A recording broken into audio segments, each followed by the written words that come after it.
ଜୟ ଜଗନ୍ନାଥ। ଆଜି ଯୋଉ ଆଲୋଚନା କରିବା ଯୋଗୀ ମାତିଲେଣି ସାବଧାନ। କିନ୍ତୁ ଆମ ଗୋଟେ ଢେକ କୁହନ୍ତି ଆଖି ଥାଇ କଣା ଜାଣି ସବୁ ଅଜଣା। ଗାଁ ଗହଳି କୁହନ୍ତିନି ଏଇ ଲୋକଟା ସବୁ ଜାଣିକି ଅଜଣା ପରି ରୋଲ କରୁଥିବ, ସବୁ ଦେଖିକି କଣା ପରି ବ୍ୟବହାର କରୁଥିବ, ତେଣୁ କିଛି ଦେଖି ନାହିଁ। ତେଣୁ ଦେଖ ବର୍ତ୍ତମାନ ସମୟରେ ମହାପୁରୁଷ ଯାହା ସବୁ କହିଥିଲେ, କେବଳ ଜଣେ ମହାପୁରୁଷ ନୁହଁ, ଯେତେ ଗୁଡ଼ିଏ ମହାପୁରୁଷ ଆସିଛନ୍ତି ଉତ୍କଳ ଉତ୍ତରରେ, ପୃଥିବୀରେ ତ ଅନେକ ମହାପୁରୁଷ ହେଇଛନ୍ତି। ମୁଖ୍ୟ ଆମ ଓଡ଼ିଶାରେ ଧରୁଛେ ଆମେ ପଞ୍ଚସଖାଙ୍କୁ, ତାଙ୍କ ପରେ ଅନେକ ସିଦ୍ଧ ପୁରୁଷ ମଧ୍ୟ ଆବିର୍ଭୂତ ହେଇଛନ୍ତି। କିନ୍ତୁ କଥା ସବୁ କହିଛନ୍ତି, ତା ଆମମାନଙ୍କୁ ଚେତନା ଦେଇଛନ୍ତି, ତା ଅକ୍ଷର ଅକ୍ଷରେ ସବୁ ସତ୍ୟତାରେ ପରିଣତ ହେଇ ଚାଲିଛି। ଗୋଟିଏ କୋଉଠି ଭୁଲ ହେଇ ନାହିଁ।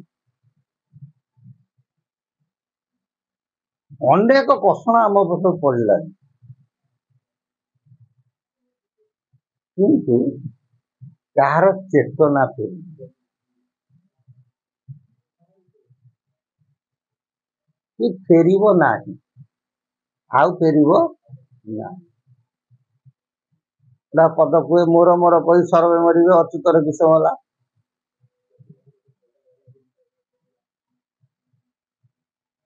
ଏତେ କଷଣ ପଇଲା ପରେ ଲୋକ ଖାଲି ସେଇ ମୋର କେମିତି ମୁଁ ବଡ଼ ଲୋକ ହେବି, ରାତି ରାତି 5 ବିଲ୍ଡିଂ କରିବି, କୋଉଠି ଚୋରି କରିବି, କୋଉଠି ଡକାୟତ କରିବି, କୋଉଠି ଜମି ହଡପ କରିବି, ସବୁ ଏମିତିଆ ଲୋକଙ୍କର ବର୍ତ୍ତମାନ ନୀତି। 1999 ମସିହା ସାଇକ୍ଲୋନ ଲୋକଙ୍କର ଚେତା ବସିଲା, କୋରୋନା ଗୋଟେ ମହାମାରୀ ଆସିଲା, ଲୋକଙ୍କର ଚେତା ବସିଲା।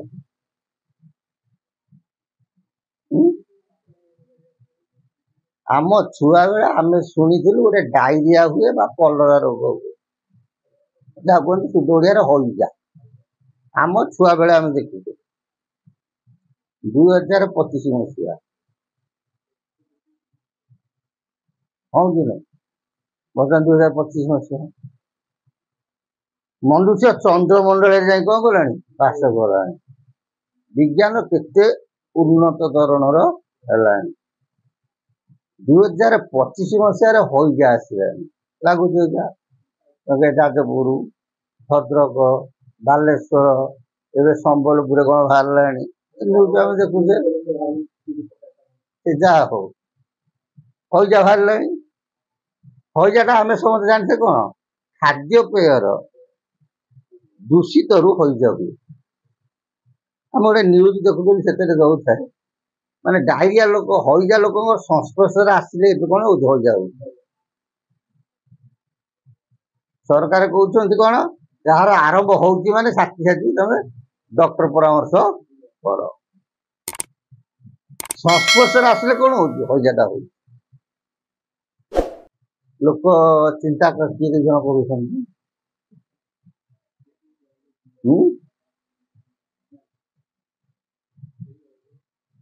ଆମର ଓଡ଼ିଶା କଥା ଦେଖ, ଏଇ ଯାଜପୁର, ଭଦ୍ରକ, ବାଲେଶ୍ୱର, ବର୍ତ୍ତମାନ ସମ୍ବଲପୁର, ସେପଟ ପରିବେଶ ବର୍ତ୍ତମାନ ଜଳଖିଆ ଦୋକାନ ସବୁ ବନ୍ଦ ହେଇଗଲାଣି, ବନ୍ଦ କରିଦେଲେଣି ଗଭର୍ଣ୍ଣମେଣ୍ଟ। ଆମର ଇଏ ପାଖାପାଖି ନା ନାହିଁ, ଆମର ଏପଟେ ଲୋକଙ୍କୁ କଣ ଲାଗୁଛି, ଖୁସି ଲାଗୁଛି ନା ନାହିଁ, ଚିନ୍ତା ଅଛି, ଚିନ୍ତା ଅଛି, ଚିନ୍ତା ନାହିଁ, କି ଚିନ୍ତା କେହି କରିବେ ନାହିଁ। ମୁଁ ବାରମ୍ବାର କହିଥିଲୁ, ଶିବକଳ୍ପ ଶାସ୍ତ୍ରରେ ମହାପୁରୁଷ ଲେଖିଛନ୍ତି, ମୀନ ଶନି ଯେତେବେଳେ ଶନିବାରେ ଚଳିବ ବିରଜା ଆସ୍ଥାନ ଛାଡ଼ିବେ, ଲେଖା ଅଛି ନା ଶିବକଳ୍ପରେ। ରୋହିଣୀ କୃତିକା ମାସରେ ମୀନ ଶନି ଯେ ଏତେବେଳରେ ଲେଖା ହେଇନି ନା। ବିରଜା ଆସ୍ଥାନ ଛାଡ଼ିବା ଆଗରୁ ଗୋଟେ ଛୁତୁକ, ମଣିଷ ମଲା ଆଗରୁ କଣ ଗୋଟେ ଛୁତୁକ ଆସେ, ମହାପୁରୁଷ ଅଚ୍ୟୁତ ତାଙ୍କ ଭବିଷ୍ୟତ ମାଳିକାରେ ମଧ୍ୟ ଲେଖିଛନ୍ତି ବ୍ୟାଧି ରୂପରେ ଯୋଗିନୀ ମାନେ କଣ କରିବେ ମନୁଷ୍ୟ ମାନଙ୍କୁ ରାଶି ଯିବେ ଆଉ କଣ ଟଟି ଚିପିକି ମାରିବେ କୋଉ ରୂପରେ ବ୍ୟାଧି ରୂପରେ ଅନେକ ଏମିତି ବ୍ୟାଧି ଆସିବ ଶୂଳ ଝାଡାରେ ବହୁତ ବିନାଶ ହେବ। ଶୂଳ ଝାଡା ମାନେ କଣ କଲରା ଏ ଯୋଉ କଲରା ହଇଜା ଯାହା କହୁଛ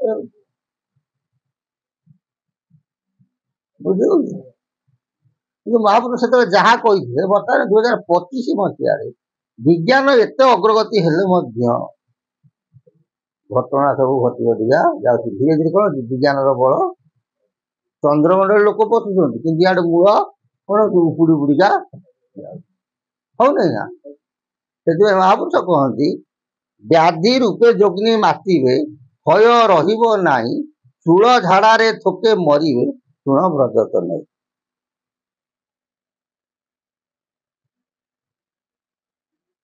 ବୋଲେ ହେ ରାମ ମନ ରଖିଥା ଏମିତି ଗୋଟାଏ ସମୟ ଆସିବ ବ୍ୟାଧି ରୂପରେ ଯୋଗିନୀ ମାତିଯିବେ ହେଲା କି ରୂପରେ ବ୍ୟାଧି ରୂପରେ ରୋଗ ରୂପରେ ଭୟ ରହିବନି ସ୍ଥଳ ପ୍ରଭୃତି ରହିବ ନାହିଁ ଶୂଳ ଝାଡାରେ ଥୋକେ ମରିବେ ଶୂଳ ଝାଡା ମାନେ କଣ କଲରା ବା ନାଳ ରକ୍ତ ଝାଡା ନା ଯାହା କୁହନ୍ତି ଡାଇରିଆ ବା ହଇଜା ଏଇଆ ସବୁ କୁହନ୍ତି ଶୁଣ ବ୍ରଜତନ ହେ ବ୍ରଜତନ ତମେ ଏକଥା ମନେ ରଖିଥାଅ ଏହିପରି ଘଟଣା ଆଗକୁ ଘଟିବ ସେଥିପାଇଁ ତମକୁ ଆମେ କହୁଛୁ 2025 ମସିହାରେ ଯଦି ହଇଜା ଆସୁଛି ତାହେଲେ ଆମେ ତଥାପି ହେଜିପାରୁ ନାହୁଁ ତାହେଲେ ଆମେ ଆଖି ଥାଇ କଣା ନା କଣା ନୁହେଁ ଆଖି ଥାଇକି କଣା ଜାଣି ଶୁଣିକିରି ଅଜଣା ଆମକୁ ଯେତେବେଳେ ବିପଦ ପଡିବ ଆମେ ସେତେବେଳେ ପ୍ରଭୁଙ୍କୁ ଡାକିବା ସେତେବେଳେ ପ୍ରଭୁ ଶୁଣିବେ ବିପଦ ବେଳେ ପ୍ରଭୁ ପ୍ରଭୁ ବିପଦ ସହିଲେ ପ୍ରଭୁ ନା ପ୍ରଭୁ